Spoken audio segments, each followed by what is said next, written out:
Il voulait devenir le héros de son manga préféré. Il est devenu un meurtrier. Tokyo, 2018.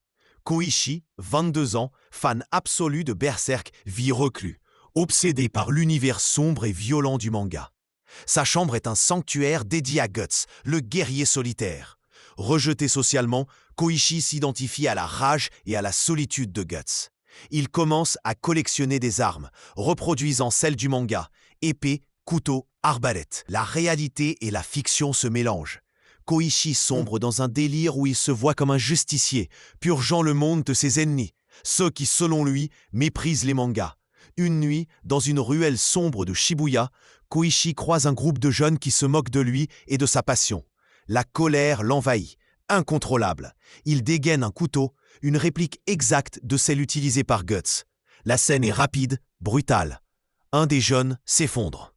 Mortellement blessé, Koichi s'enfuit, persuadé d'avoir agi en héros. Le lendemain, la police le retrouve chez lui, entouré de ses mangas et de ses armes. Il ne montre aucun remords. Au procès, les psychiatres diagnostiquent une grave altération du discernement. Koichi est jugé irresponsable de ses actes, sa fascination pour Berserk ayant perverti sa réalité. L'affaire choque le Japon. Le débat sur l'influence des mangas violents sur les esprits fragiles est relancé. Les éditeurs sont pointés du doigt. Koichi est interné dans un hôpital psychiatrique, vivant dans son monde de fantaisie. Il croit toujours être Guts, le justicier solitaire, accomplissant sa mission. L'épée de Guts, autrefois symbole de force et de courage, est devenue l'instrument d'une tragédie. Un manga, conçu pour divertir, a conduit un homme à la folie meurtrière.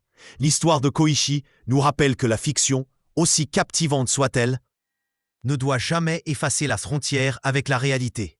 L'équilibre mental est un combat constant.